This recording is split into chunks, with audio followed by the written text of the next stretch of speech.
Kanan. Assalamualaikum warahmatullahi wabarakatuh. Waalaikumsalam warahmatullahi wabarakatuh. Salam dan bahagia Bapak dan Ibu guru hebat. Perkenalkan, saya Andi Banto, calon guru honorer angkatan 7 dari Kabupaten Selawi. Pada kesempatan ini saya melakukan wawancara dengan Pak Yahya. Beliau adalah kepala sekolah SDN 8 Nangatau, Kecamatan Tanah Pinang Barat. Selamat malam Pak Yahya. Terima kasih sebelumnya atas waktu yang telah diberikan. Aku bersedia untuk wawancara terkait pengalaman Bapak ini di dalam pengambilan keputusan selama bertugas di sekolah atau di instansi yang Bapak tuju. Jadi di sini nanti ada beberapa pertanyaan terkait dengan Bapak. Mungkin kira-kira berapa Pak ya? Oke, terima kasih banyak Pak. Jadi kita mulai saja Pak ya. Pertanyaan yang pertama. Jadi selama ini bagaimana nih menurut Pak Yahya dalam mengidentifikasi kasus-kasus yang merupakan dilema etika atau bukan ulama? Baik Pak, terima kasih. Kesempatan ini saya akan terlibat pengalaman menjadi saya sekolah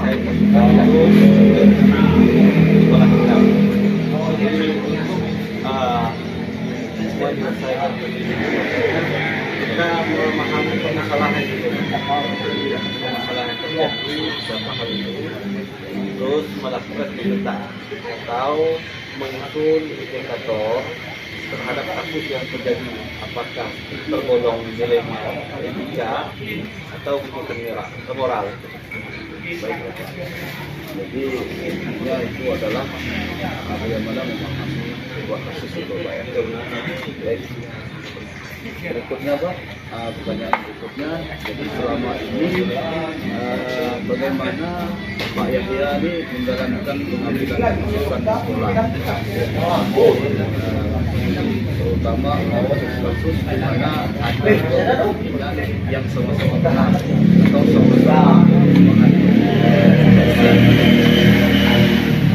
Baik, jadi kalau sama-sama benar dan itu menjadi dilema dalam kita menentukan, tentunya kita dalam pengambilan itu harus mempertimbangkan untuk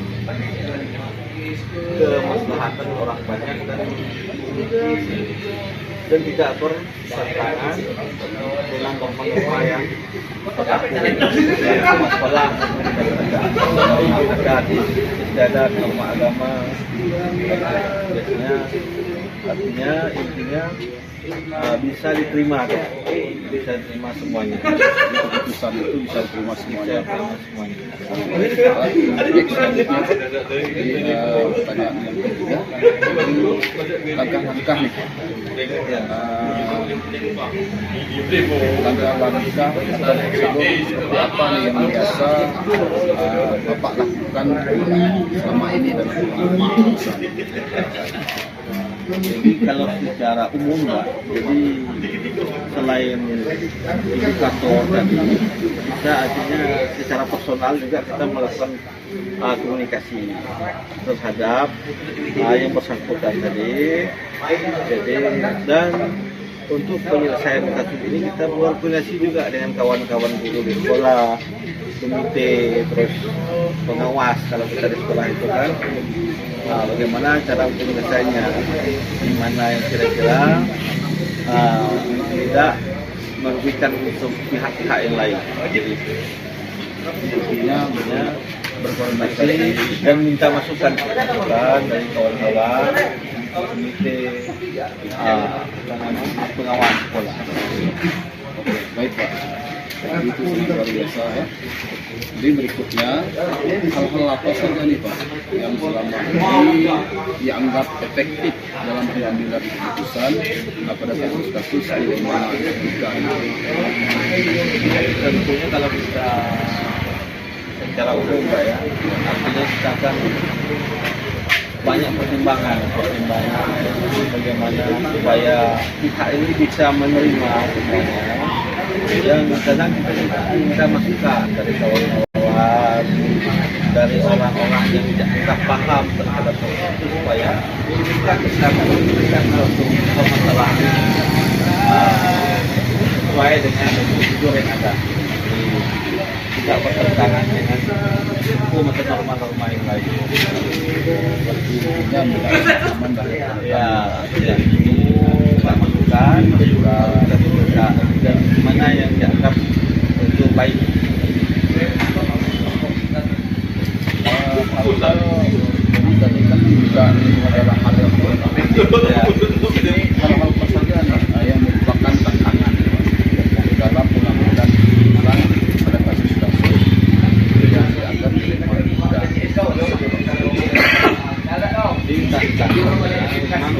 suatu keputusan misalnya ini apalagi ini bermasalah, tentunya ada yang pro, ada yang kontra juga terhadap keputusan kita. Jadi itu biasanya setiap keputusan yang kita ambil biasanya memang ada pro dan kontra. Itulah tantangan dari kita, dan kita juga harus jadi teladan juga. Jadi setelah kita mengambil keputusan, keputusan itu juga harus kita jadi teladan juga. Jadi sesuai nggak dengan yang orang memberi keputusan tadi, dia memberi teladan juga dengan apa yang keputusan kita berikan. Artinya kita harus menjadi teladan juga, jadi contoh. Berarti memang betul Pak, dari selama dalam pengambilan keputusan tentu ada pro dan kontra. Selanjutnya ini Pak, selain daripada tantangan di sini, apakah Bapak memiliki sebuah tata kelola atau jadwal tertentu nih dalam penyelesaian khusus dilema etika, atau apakah langsung menyelesaikan cepat atau memiliki sebuah jadwal tertentu dalam penyelesaiannya, baik itu bentuk atau prosedur seperti apa yang Bapak jalankan selama ini? Untuk penyelesaian kasus biasanya kita tidak ada program, artinya memang tidak ada secara pasti, tapi ketika ada suatu permasalahan tentunya kita langsung melakukan penyelesaian dari tidak dengan kawan-kawan itu kita segera selesaikan, tidak ada jadwal lah ya. Ketika ada suatu permasalahan langsung segera kita mediasi lah, kita memberikan mana solusi yang terbaik. Berarti intinya itu adalah tidak jadwal secara khusus Ya, tapi ketika ada permasalahan segera selesaikan ya. Baik, selanjutnya Pak, jadi mungkin ada seseorang atau faktor-faktor yang bisa mempermudah atau membantu Pak Yahya di dalam pengambilan keputusan. Tentunya kalau kita dalam suatu sekolah, artinya kalau tentunya ada guru, berarti kan ada komite, ya ada pengawas. Tentunya dalam pengambilan keputusan, artinya ketika kita sudah artinya istilahnya mentok lah kan, berarti kita harus minta masukan dari kawan-kawan tadi. Itulah permudah kita tadi. Jadi kita minta masukan, solusi dari kawan-kawan, dari guru, komite, terus pengawas maupun lebih luas itu dinas pendidikan lah. Jadi bukan langsung ambil keputusan sendiri gitu Pak Ya, ya. itulah yang membuat. Baik Pak, yang terakhir nih Pak, dari poin 1 sampai 7 nih. Jadi pengalaman apa nih yang Bapak dapatkan dalam wawancara kali ini terkait dengan pengalaman keputusan ini? Jadi kalau pengalaman pribadi kita sekolah, ketika ada suatu permasalahan, jadi ketika kita mengambil keputusan, artinya kita harus selalu berkomunikasi, karena komunikasi ini penting. Jadi berkoordinasi juga dengan kawan-kawan, bagaimana baiknya, bagaimana kita solusinya, terus transparan setelah kita melakukan suatu keputusan, artinya harus transparan, bisa orang semua tahu masyarakat, perguruan semua halayak ramai itu tahu ini harus transparan lah. Kita tidak memihak A atau B lah. Seperti ada komunikasi, ada koordinasi, ya, dan keterbukaan lah intinya Pak. Intinya ya. Sekali Bapak, terima kasih telah meluangkan waktu dan berbagi pengalaman Bapak.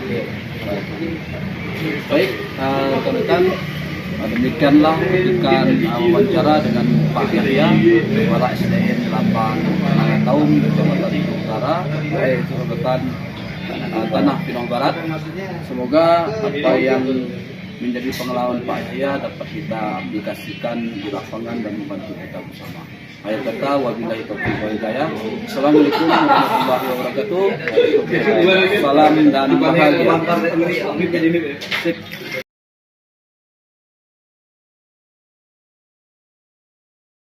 Assalamualaikum warahmatullahi wabarakatuh. Salam dan bahagia Bapak Ibu, Bapak dan Ibu guru hebat. Perkenalkan, saya Andi Swanto, calon guru penggerak dari Kabupaten Melawi, asal dari Satuan Pendidikan Sekolah Dasar Negeri 6 Pinang Utara. Di sini saya melakukan wawancara kepada Pak Mulyadi, yakni beliau adalah kepala sekolah dari SDN 6 Pinang Selatan, yang mana nanti dalam hal wawancara ini itu terkait dengan pengambilan keputusan selama beliau bertugas, baik itu menjadi guru maupun sebagai pimpinan di instansi tersebut. Baik, di sini selamat malam Pak Bud. Selamat malam. Terima kasih banyak atas waktu yang diberikan telah meluangkan waktunya melakukan sisi wawancara ini. Di sini ada beberapa hal yang ingin saya sampaikan terkait pengambilan keputusan yang jadi mungkin selama kita bertugas ada kasus atau permasalahan yang terjadi di ruang lingkup sekolah kita. Di sini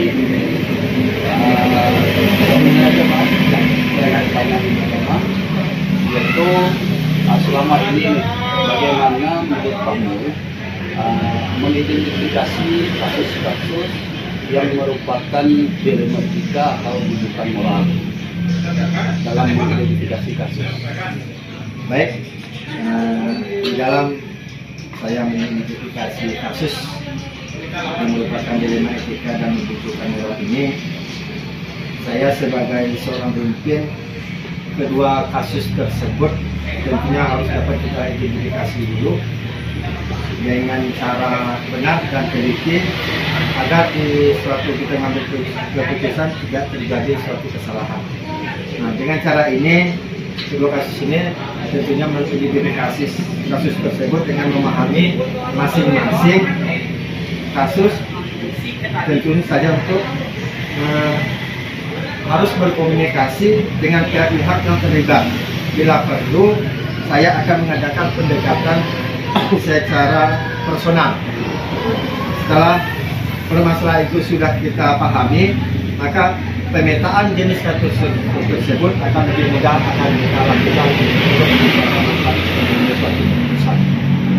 Tapi pada intinya dalam komunikasi itu Bapak pemahaman kasus ya, selaku pendekatan komunikasi yang terlibat agar kena melakukan pemetaan yang baik. Jadi selain itu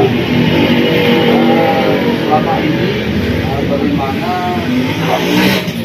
menjalankan pengambilan keputusan sekolah, terutama untuk kasus-kasus di mana ada dua kepentingan yang sama-sama benar atau sama-sama mengandung nilai kebaikan.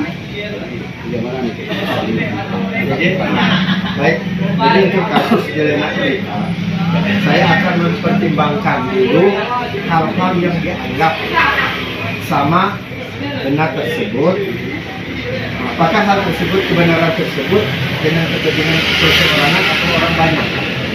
Setelah itu baru kita melihat atau mengandung nilai-nilai kebajikan, misalkan berupa kebenaran atau kebenaran, kita melihat rasa keadilan dan kasih sayang yang berdampak untuk saat ini atau yang akan seterusnya akan kita lakukan. Berarti dalam pengambilan keputusan itu yang paling penting itu adalah tentang hajat untuk orang banyak. Iya. Selanjutnya nih Pak, dari kasus-kasus yang ada, langkah-langkah untuk prosedur seperti apa yang biasa Bapak lakukan selama ini?